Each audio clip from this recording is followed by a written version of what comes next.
Dunyadari is sponsored by Ludo King. It is India's most downloaded game.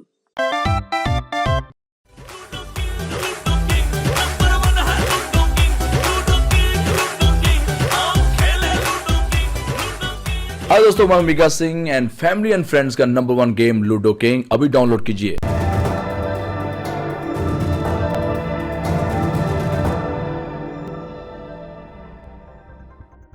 नमस्ते, सौरभ द्विवेदी नाम है हमारा और आप देख रहे हैं लल्लन टॉप का ग्लोबल न्यूज बुलेटिन दुनियादारी।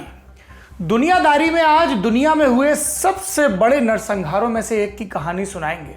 उसकी एक तात्कालिक वजह भी है, लेकिन सबसे पहले सुर्खियां।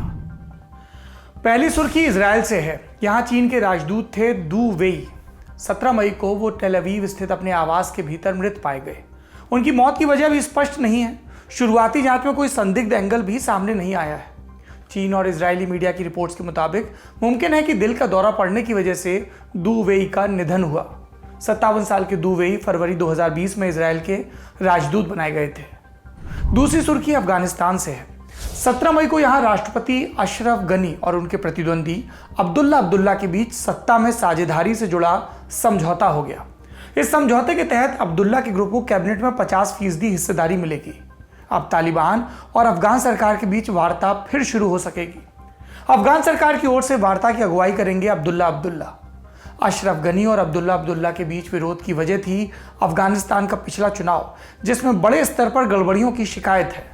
इस चुनाव में अशरफ गनी को जीत मिली थी, लेकिन अब्दुल्ला ने यह नतीजा मानने से इनकार कर दिया था। दोनों ने अपना अपना शपथ ग्रहण भी कर लिया था। तीसरी सुर्खी न्यूजीलैंड से है। यहां प्रधानमंत्री जेसिंडा आर्डर्न के साथ बड़ी दिलचस्प घटना हुई। 16 मई को जेसिंडा अपने पार्टनर क्लार्क गैफोर्ड के साथ वेलिंगटन के कैफे पहुंची। कोरोना के मद्देनजर न्यूजीलैंड में सोशल डिस्टेंसिंग के नियम लागू हैं। इसके तहत एक समय में एक सीमित संख्या के अंदर ही लोग रेस्तरां और कैफे में जा सकते हैं। जेसिंडा जिस कैफे में पहुंची वहां लोगों की क्षमता फुल थी, लिहाजा कैफे ने जेसिंडा और उनके पार्टनर को अंदर नहीं आने दिया। वो दोनों लौट गए। कुछ देर बाद जब वो 2 लोगों की जगह उस रेस्तरां में बनी कैफे में, तब कैफे के लोग जेसिंडा को खोजते हुए उनके पीछे पीछे आए। फिर उन्हें कैफे के अंदर बैठने दिया।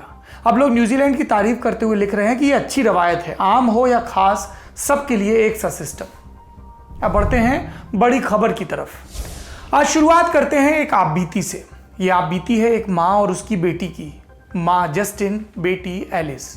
ये आपबीती जुड़ी है एलिस की पैदाइश से, जिसके बारे में बताते हुए जस्टिन ने न्यूयॉर्क टाइम्स से कहा था, एक दिन मैंने अपनी बेटी को बेडरूम में बुलाया।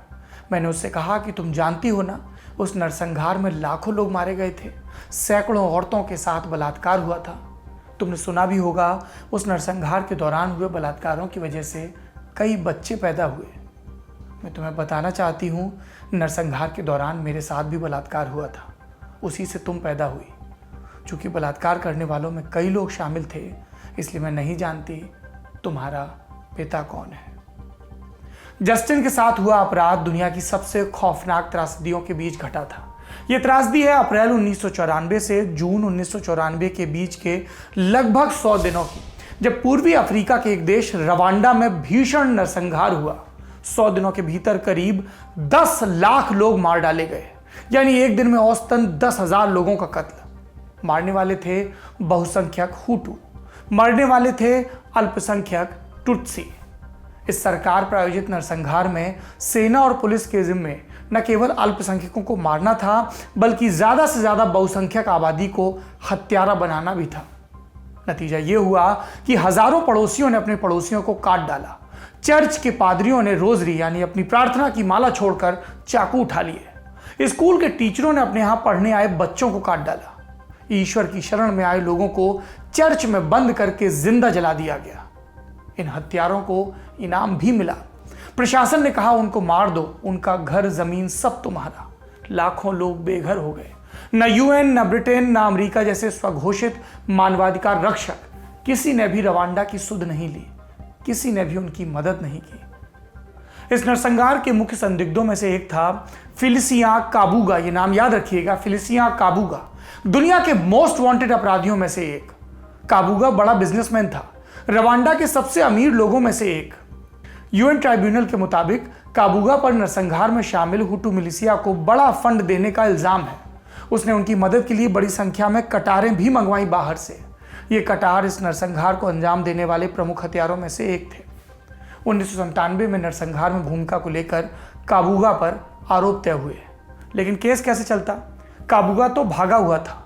बीते 23 सालों में काबूगा को पकड़ने की बहुत कोशिशें हुई, लेकिन काबूगा सबको चकमा देता रहा। मगर 23 बरस बाद 16 मई की सुबह आखिरकार काबूगा पकड़ा गया। वो पहचान बदलकर फ्रांस में रह रहा था। अब 84 साल की उम्र में उस पर केस चलेगा, तब जाकर उसे उसके अपराधों की सजा मिल पाएगी। लेकिन सवाल उपजता है कि यह नरसंहार हुआ क्यों? इसके लिए हमें और आपको रवांडा का बैकग्राउंड जानना होगा। रवांडा में मुख्यतः दो समुदायों की बसाहट है, हुटू और टुत्सी। हुटू हैं बहुसंख्यक और टुत्सी हैं अल्पसंख्यक। हुटुओं का अधिकतर काम खेती गृहस्थी से जुड़ा था, वहीं टुत्सी मवेशी पालन करते थे। कृषि आधारित समाज में मवेशी संपन्नता की निशानी है। ऐसे में टुत्सी अल्पसंख्यक होकर भी पारंपरिक तौर पर ज्यादा प्रभावशाली रहे और 17वीं सदी में वहां टुत्सी राजशाही भी आ गई। फिर आया साम्राज्यवाद का दौर। पहले जर्मनी, फिर बेल्जियम। इन्होंने टुत्सियों को वरीयता दी। बेल्जियम एक पहचान पत्र का सिस्टम लाया। इसके तहत हर इंसान के आइडेंटिटी कार्ड में उसके समुदाय का जिक्र होता। पहचान पत्र के सिस्टम ने समुदायों के बीच की खाई और गहरी की। बेल्जियम के सपोर्ट वाले टुत्सी एलीट हुटू किसानों पर अधिक से अधिक कॉफी की खेती का दबाव बनाते। उस कॉफी से बेल्जियम कमाता और कमाई के एवज में टुत्सी सम्भ्रांतों को भी फायदा होता। हुटू वंचित और शोषित रह जाते। लेकिन सेकेंड वर्ल्ड वॉर के बाद मंजर बदलने लगा। रवांडा में भी आजादी की मांग तेज होने लगी और साथ ही साथ लंबे समय से शोषण के शिकार हुए हुटू अब बड़े स्तर पर पलटवार करने लगे। उन्होंने टुत्सियों को निशाना बनाना शुरू किया।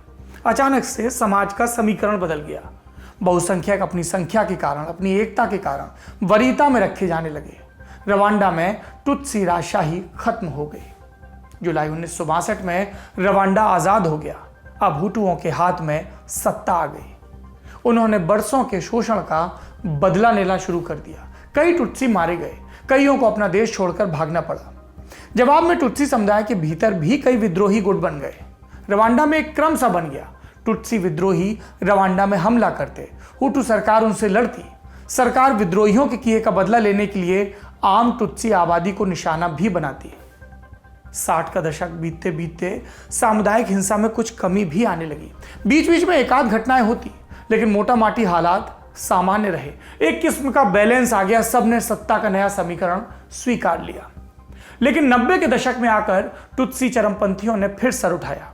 इनमें ज्यादातर पड़ोसी देशों में रह रहे टुत्सी शरणार्थी थे। इन्होंने अपना चरमपंथी गुट बनाया। इसका नाम रखा रवांडन पैट्रियटिक फ्रंट, शॉर्ट में RPF। इन्होंने मिलिट्री ट्रेनिंग और हथियार हासिल करके रवांडा पर हमला करना शुरू कर दिया। इनका मकसद रवांडा जीतकर वहां अपनी हुकूमत फिर से कायम करना। 1990 से 1993 तक रवांडा सरकार और RPF में खूब जंग हुई। विद्रोहियों और अंतर्राष्ट्रीय समुदाय के दबाव में रवांडा सरकार को एक शांति समझौता भी करना पड़ा। यह 1993 का साल था, लेकिन शांति समझौते में बस नाम भर की शांति थी। रवांडा की हुटू बहुसंख्यक सरकार को डर था कि कहीं टुत्सी सत्ता न हत्या लें, और इस डर से सरकार ने समझौते की शर्तों को लागू नहीं किया। सरकार ने हुटू समुदाय के मन में डर बिठाने की कोशिश की। उन्हें बीते दौर का खौफ याद दिलाना शुरू किया। कहा एक बार फिर हुटू समुदाय 2 दर्जे का नागरिक बना दिया जाएगा, और ऐसा सुन के आम आबादी में तनाव बढ़ने लगा। इसी माहौल के बीच एक बरस बीतता है। तारीख आती है 6 अप्रैल 1994 की। शाम का वक्त। राजधानी किगाली के बाहरी हिस्से में सेना का एक हवाई जहाज धड़ाम की आवाज के साथ हवा में टुकड़े टुकड़े हो गया। कौन था इस विमान के अंदर? विमान में थे रवांडा के राष्ट्रपति जुवेनाल हाबियारिमाना। ये अफ्रीकी लीडरान के एक सम्मेलन में हिस्सा लेने तंजानिया गए थे। वहां से वापस किगाली लौट रहे थे। उनके साथ पड़ोसी देश बुरांडी के राष्ट्रपति साइप्रियन नटेरिया मारा भी शामिल थे। विमान हवा में था जब इस पर रॉकेट से हमला हुआ। प्लेन क्रैश में दोनों राष्ट्रपति मारे गए। ये हमला किसने किया, आज भी रहस्य है। कई थ्योरीज चलती हैं इस पर। कुछ कहते हैं RPF ने हमला किया, कुछ कहते हैं इसके पीछे हुटू चरमपंथी संगठन इंटराहाम्वे का हाथ था, क्योंकि वो नहीं चाहते थे कि राष्ट्रपति हाबियारिमाना RPF को सरकार में शामिल करें।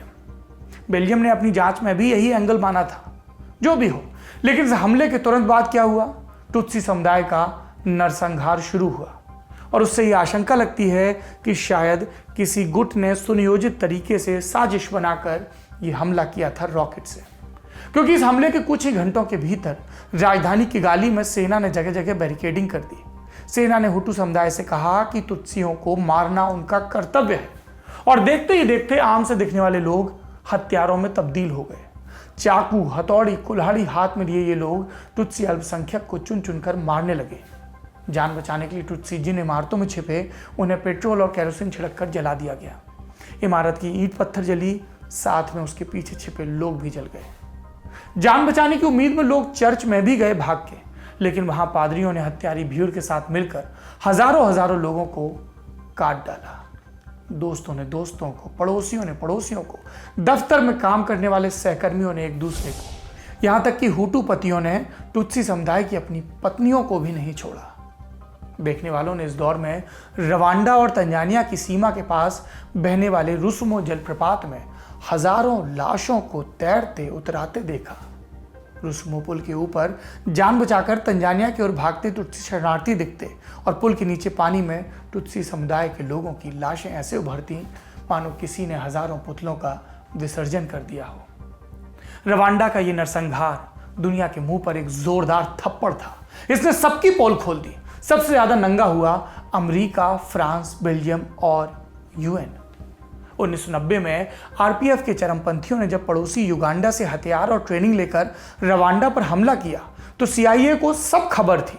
युगांडा की राजधानी कंपाला स्थित अमेरिकी दूतावास को सब पता था। वो जानते थे कि चरमपंथियों द्वारा की जा रही हिंसा के कारण रवांडा में सांप्रदायिक तनाव बहुत बढ़ रहा है। उन्हें हिंसा की आशंका भी थी, लेकिन फिर भी अमेरिका चुप रहा, बल्कि वो आरपीएफ की मदद कर रहे युगांडन राष्ट्रपति योवेरी मुसेवेनी को सैन्य सहायता और बाकी के फंड्स भी देता रहा। इस सैन्य सहायता ने नरसंहार की स्क्रिप्ट लिखी।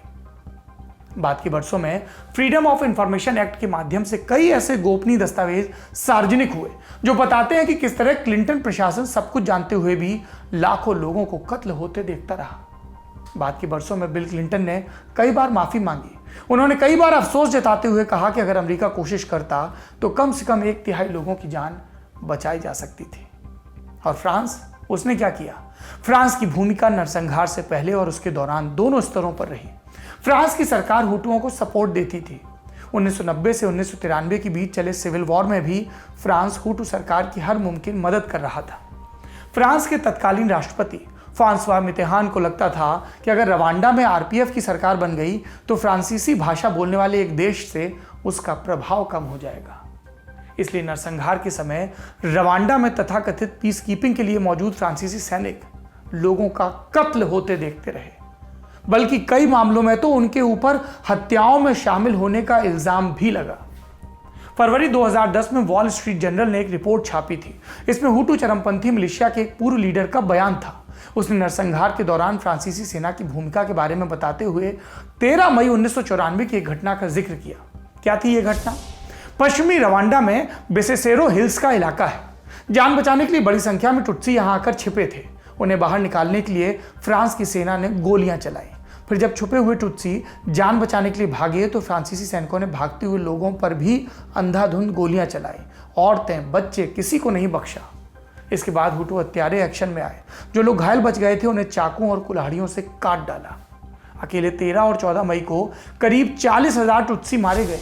कई टुत्सी महिलाएं जो इस नरसंहार में बच गईं, उन्होंने बताया कि किस तरह फ्रांसीसी सैनिक अपनी आंखों के सामने उनके साथ बलात्कार होते हुए देखते रहे। फ्रांस खुलकर अपनी भूमिका नहीं मानता, लेकिन अब वो भी इस अतीत पर शर्मिंदा होता है। इसी साल 7 अप्रैल को इस नरसंहार की 26वीं बरसी थी। इस मौके पर फ्रांस के मौजूदा राष्ट्रपति इमैनुअल मैक्रों ने कहा कि वो इस तारीख को फ्रांस में राष्ट्रीय शोक का दिन घोषित करना चाहते हैं। पिछले साल इन्हीं मैक्रों ने एक सरकारी शोध का भी आदेश दिया था। इस शोध का विषय नरसंहार से पहले और इसके दौरान रवांडा में फ्रांस की भूमिका। इस शोध का नतीजा 2021 में सामने आएगा। बेल्जियम और कैथोलिक चर्च ये भी बड़े गुनहगार हैं। इन दोनों ने अपनी पकड़ बनाने के लिए रवांडा को नस्लीय आधार पर बांटा, वहां नस्लीय नफरत फैलाई। कैथोलिक चर्च की भूमिका इतनी भीषण थी कि इस नरसंहार में क्या क्या बताया जाए उनके बारे में आप सोच नहीं सकते। यूएन के इंटरनेशनल क्रिमिनल ट्राइब्यूनल में रवांडा नरसंहार से जुड़ा जो केस है उसमें कई पादरियों और ननों के नाम हैं। मसलन फादर सेरोम्बा, जिनके चर्च में 2000 टुत्सी छिपे थे। फादर सेरोम्बा ने चर्च पर बुलडोजर चलवाकर इन लोगों को कुचलवा दिया। एक फादर वेंसेसेलस था, उसने टुत्सियों की हिट लिस्ट तैयार करने में मदद की, महिलाओं का बलात्कार किया। नतारमा नाम की जगह पर एक कैथोलिक चर्च के अंदर 15 अगस्त 1994 को करीब 5000 टुत्सी मार डाले गए। चर्च के इन गुनाहों पर शर्मसार होते हुए पोप फ्रांसिस ने 2017 में माफी मांगी थी। पोप ने कहा था कि चर्च और उसके सदस्यों के पाप ने कैथोलिज्म का चेहरा छत-विछत कर दिया। 2016 में इसी तरह रवांडा के कैथोलिक बिशप्स ने भी लोगों से अपने गुनाह की माफी मांगी थी। यूएन से भी रवांडा को कोई मदद नहीं मिली थी। इसकी पीस कीपिंग सेना मौजूद थी रवांडा में, लेकिन वो सब कुछ होते देखते रहे। इसकी मिसाल के तौर पर एक स्कूल की घटना का जिक्र होता है। हजारों टुत्सी जान बचाने के लिए उस स्कूल में जमा हुए थे। वहां तैनात यूएन पीस कीपिंग सेना उन्हें मरने के लिए छोड़कर चली गई। आगे के वर्षों में बाकी सबकी तरह यूएन ने भी नाकामियों की मुआफी मांग ली रवांडा से। फिलहाल रवांडा के राष्ट्रपति हैं पॉल केगेमी। वो टुत्सी समुदाय से हैं। वो टुत्सी मिलिशिया संगठन आरपीएफ के कमांडर थे। साल 2000 से ही वो रवांडा के राष्ट्रपति हैं। रवांडा अब आर्थिक रूप से तरक्की कर रहा है, लेकिन पॉल केगेमी पर आरोप है कि उन्होंने रवांडा में लोकतंत्र खत्म कर दिया। विपक्ष नाम का है। वहां उनके कई विरोधी और आलोचक रहस्यमय तरीके से गायब हो गए। कई तो अजीबोगरीब हालात में मारे भी गए। कहते हैं कि नरसंहार में अपनी अपनी भूमिकाओं के गिल्ट में दबे पश्चिमी देशों ने पश्चाताप के तौर पर पॉल केगेमी को फ्री हैंड दिया हुआ है। माने तब भी और अब भी रवांडा के मामले में अंतर्राष्ट्रीय समुदाय गलतियां ही करता आ रहा है। पहले की गलतियों ने नरसंहार करवाया, उसके बाद की गलतियों ने तानाशाही लाई। ये था दुनियादारी का आज का एपिसोड। कोई भी आपदा, कोई भी दौर हर किसी को विक्षिप्त नहीं करता। भयानक से भयानक नफरत में भी कई लोग इंसान बने रहते हैं। रवांडा में भी ऐसा हुआ था। मारे गए लोगों में टुत्सी समुदाय के अलावा कई हुटू भी शामिल थे। ये वो हुटू थे जिन्होंने टुत्सियों की मदद की, उन्हें बचाया। ऐसी ही एक कहानी है डेनिस की। 16 अप्रैल 1994 का दिन। नरसंहार शुरू हुए लगभग 10 दिन हो चुके थे। डेनिस उमाना टुत्सी थे, 9 महीने की गर्भवती। उनके घर में हत्यारे घुसे, घर के लोगों को काट डाला। एक बिस्तर के नीचे छुपी डेनिस पर उनकी नजर नहीं गई। फर्श पर छिपे अपने रिश्तेदारों के खून पर लेटी डेनिस के बड़े बेटे ने उनसे पूछा, माँ क्या दुनिया खत्म होने वाली है? लेकिन डेनिस, उनका बेटा और गर्भ का बच्चा तीनों बचा लिए गए। उनके हुटू पड़ोसियों ने जान पर खेलकर उन्हें बचाया। जैसे तैसे उन्होंने डेनिस की डिलीवरी करवाई। डेनिस के एक हुटू पड़ोसी ने उन्हें और उनके बच्चे को सुरक्षित एक क्लिनिक पहुंचाया, उन्हें खाना देते रहे। डेनिस के नवजात बच्चे को टीके भी लगवाए। बरसों बाद डेनिस ने सीएनएन से बात करते हुए कहा, हर हुटू हत्यारा नहीं था। मैं और मेरे बच्चे कई बार कत्ल होते जो अगर हुटू पड़ोसियों ने हमें बचाया ना होता। इनमें से कुछ ऐसे हुटू पड़ोसी भी शामिल थे जिनसे इस तरह की इंसानियत की कभी उम्मीद भी नहीं की थी मैंने। वो ईश्वर के भेजे फरिश्ते थे। 16 अप्रैल की उस रात पैदा हुआ डेनिस का बेटा चार्ल्स अब जवान हो गया है। वो कभी अपने पिता से नहीं मिला। चार्ल्स को बस इतना पता है कि 5 अप्रैल 1994 की सुबह उसके पिता ने उनकी माँ को गले लगाया, आई लव यू कहकर बाहर निकले और फिर कभी लौटे नहीं। उस नरसंहार में मारे गए 10 लाख लोगों में चार्ल्स के पिता भी शामिल थे। इसीलिए हम कहते हैं, चाहे बहुसंख्यक हो चाहे अल्पसंख्यक हो, हिंसा समाधान नहीं है। आज की दुनियादारी में इतना ही। इस पूरे एपिसोड के बारे में आपकी जो भी राय हो कमेंट बॉक्स में ज़रूर बताएं। शुक्रिया।